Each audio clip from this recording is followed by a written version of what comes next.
of the glasses. Yeah, I'm going back black.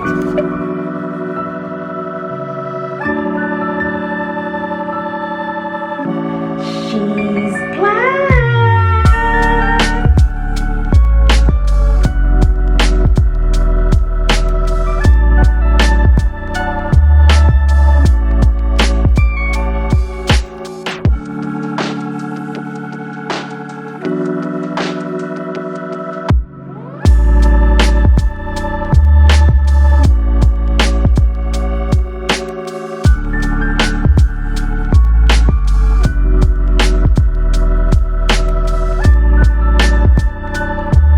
So I haven't been feeling well all week, and yesterday we went to go get some gelato. I just needed like a pick-me-up. That's a greedy pick-me-up. I'm sure there's a healthy way I could have went about that, but it worked, and today I'm feeling a little bit motivated. The first thing I want to kind of get done is my nails.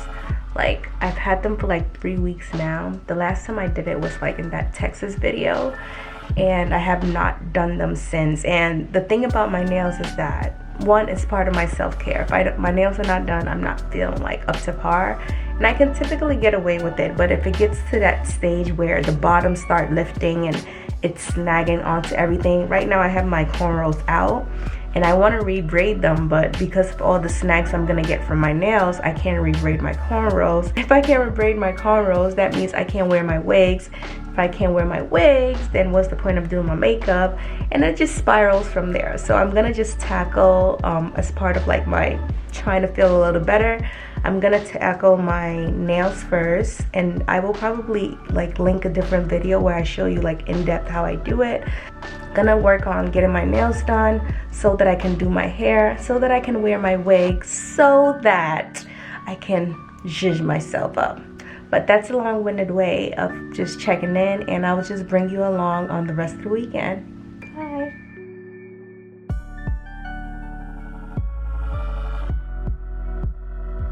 And my nails feel a bit weak, so I'm gonna let them rest for a while.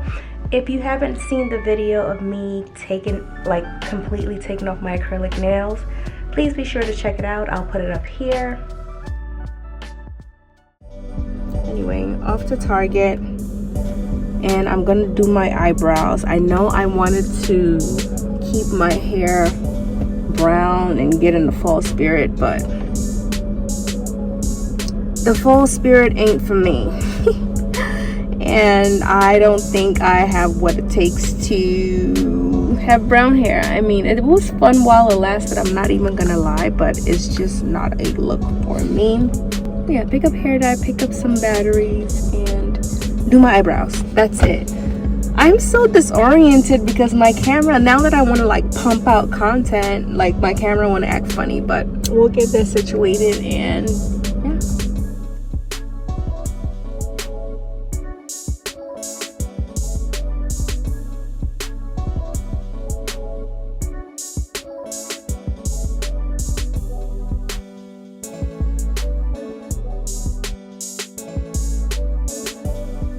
Target parking lot, and I can't get in my car for whatever reason. This is my biggest fear, y'all. Like, I'm in kidnap danger.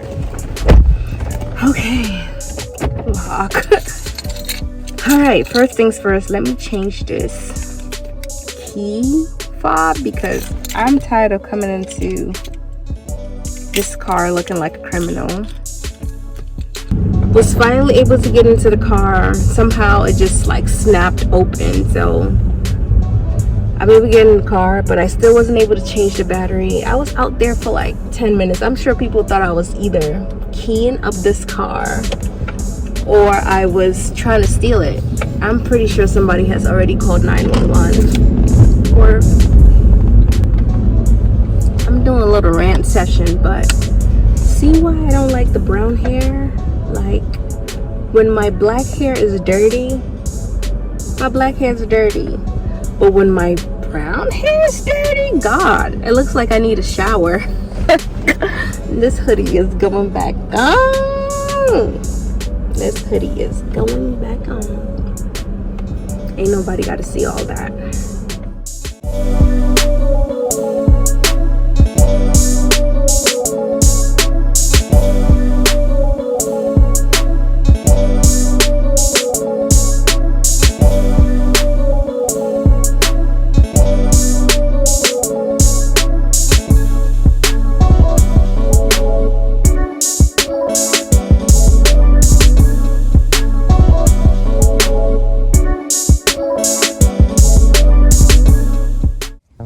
Good morning, good morning. We are going for a morning walk. Today is our anniversary, 5 years, baby. And yeah, super excited, super grateful. And before I run out of breath on this take, I will catch you guys throughout the rest of the day. Bye. She's black. I like brown hair, don't get me wrong. It's just not for me right now. Because if I come back with brown hair, y'all like, oh, I thought you said you like brown hair. Brown hair just wasn't doing it for me right now. And yeah, I am getting ready to go for dinner. I am gonna post some pictures and just show you along the way. But before, let me go out the door, hold on. I got baby gift. This is what came in the box last time. And I am gonna present it to him for our 5 years anniversary. It is a bracelet. And yeah, I'm super excited to give this to him. It has like a black stone that has like a symbolic meaning. I googled it. And so I'm super excited to give this off to him, but I'm late and he's gonna barge in here and be like, oh my God, it looks like we have time, but we don't. So I will check back in throughout the day and show you how his reaction and how the evening went and all that good stuff. Bye. Right, okay, so this is the shoulder. I think this shows the outfit a bit better. Okay, so it's this. It's the shimmy, shimmy, shimmy. But I might just move my hair to one side and yeah, this is the look. This is the look. But I think that, all right, I might just do away without the gloves. Only because it's like September in the South and it's not that cold. So I will probably do away with the gloves, but I want to do the gloves because I didn't get a chance to do my nails so that it could just be, you know, like just, oh my gosh, even though I'm cutting the steak, but y'all know I'm gonna be hungry, so it's probably a good idea if I just don't take the gloves. Right, Amazon. It's better right underneath the light because you guys get to see the details of my makeup. Are y'all down with this? I feel like Morticia from Addams Family. Film the look. But okay, I will keep you posted. I'm going for real this time. Bye.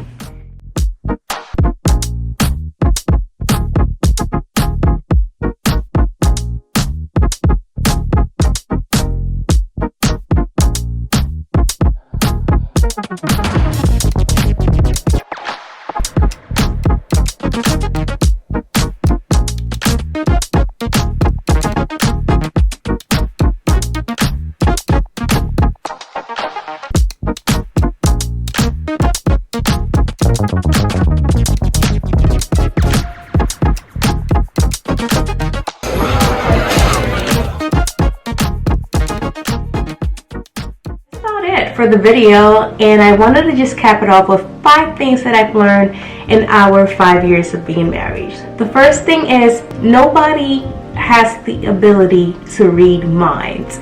And I know this sounds crazy and it sounds obvious, but the perfect example is this thing I saw on Instagram where the lady saw something she didn't like in the house. Maybe he didn't pick up a sock or something, and her response to it was to just be angry. So she's gonna give him the silent treatment. She's not gonna talk. She's gonna do everything by herself. And you know, she's not even gonna ask for help because she's tired of repeating the same thing over. And it cuts to the scene of the guy, and the guy's like, wow, like what a peaceful day I'm having. Like this is like an amazing day. And it just goes to show that unless you vocalize, and it goes back to communication, which I know it's like overly stated, everybody says it, but you have to communicate what's on your mind because it can be easily misconstrued.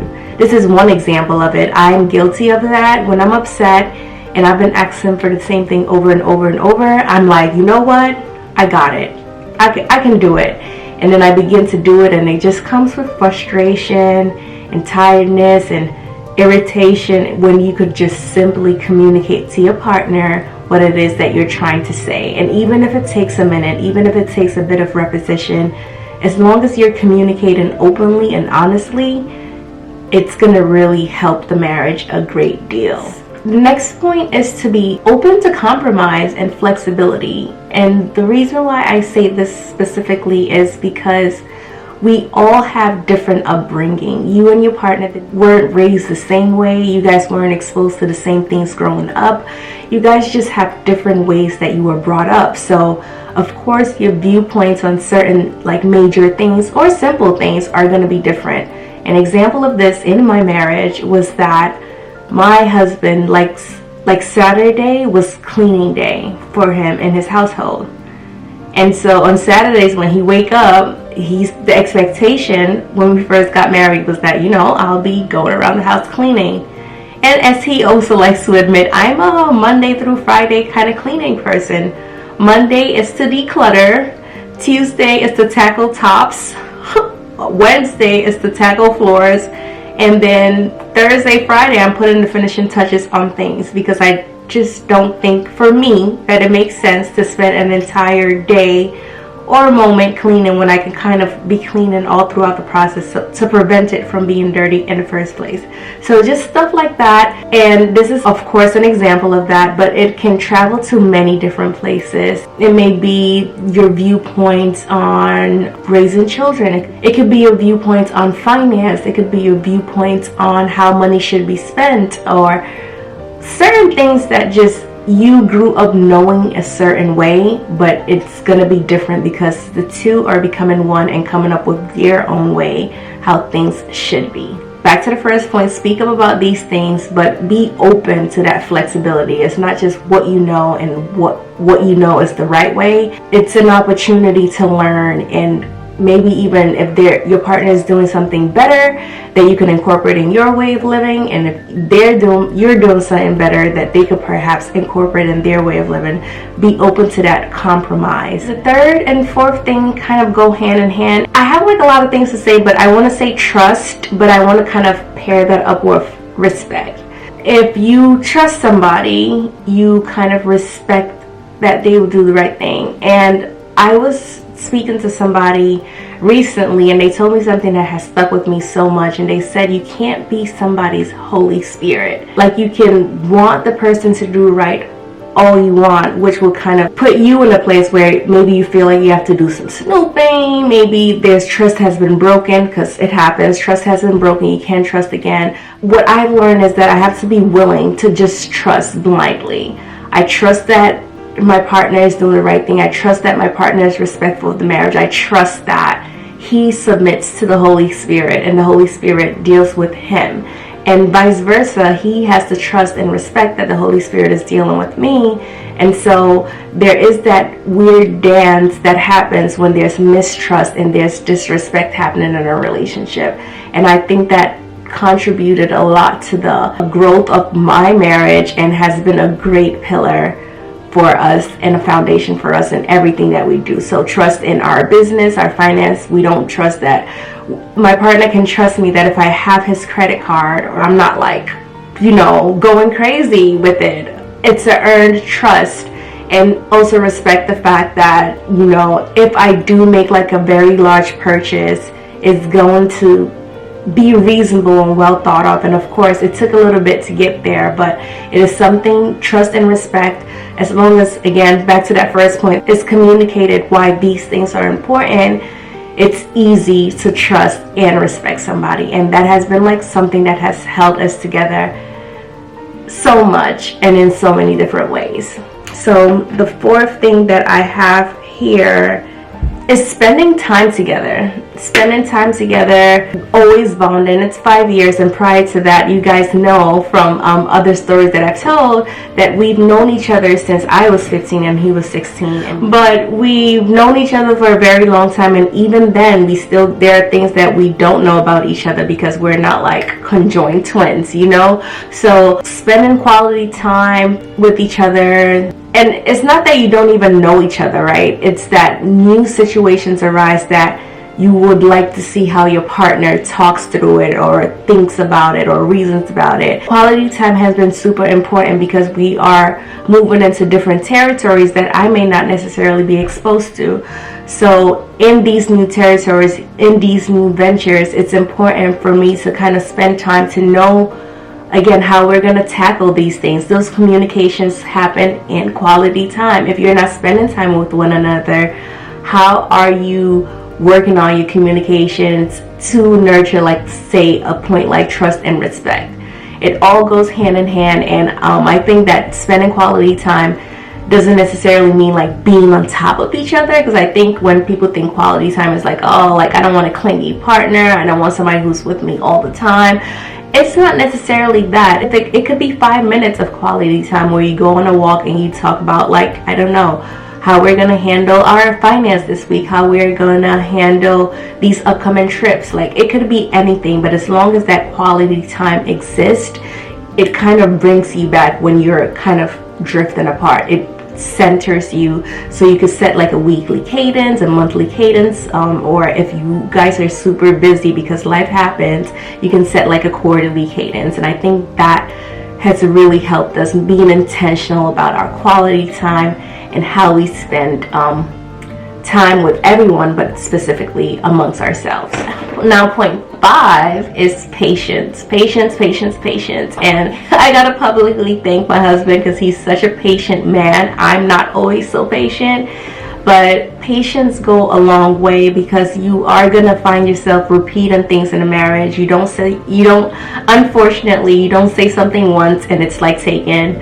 I'm gonna put myself on the spot for a little bit. I like to like put stuff around, or like put things where I remember they would be, and then maybe not necessarily come back and pick it up. I don't know, I'm not the cleanest person on the block. I like to keep things clean, but you know, if I'm in a rush, this is not the time I'm trying to, I don't know, pack back my makeup vanity before I leave. If I'm late, I'm leaving the makeup vanity as is and I'm out. You get what I'm saying? So stuff like that. And sometimes I feel like my husband gets tired of harping on the same thing, but he's such a patient person.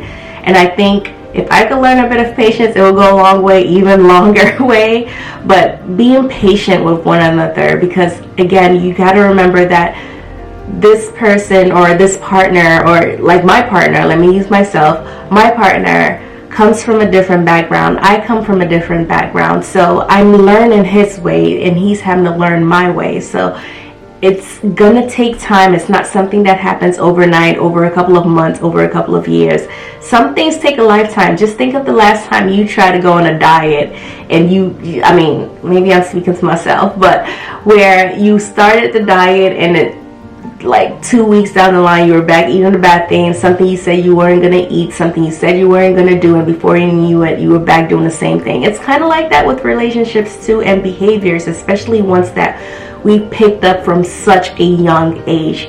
Those things kind of live with us all through life. So it's going to take a minute, it's going to take a while to come around, it's going to take some repetition, and yeah, it's going to take a lot of, you know, having to be like, oh, I thought I said this, but you know, just being patient and knowing that you guys are working and growing through all the like growing pains. You guys are growing through this together, and on the other side is like a beautiful, healthy relationship. So that's about it. 5 years of being married. I hope you guys enjoyed this vlog. If you are not part of this family, please be sure to join the family, join our journey. I would hope to share more about this if you guys are interested. And yeah, I will see you in my next video. Oh, and don't forget to like, comment, and subscribe, and hit that notification bell so you don't miss when I post like a new video or something. Well, hope you enjoy. Bye-bye.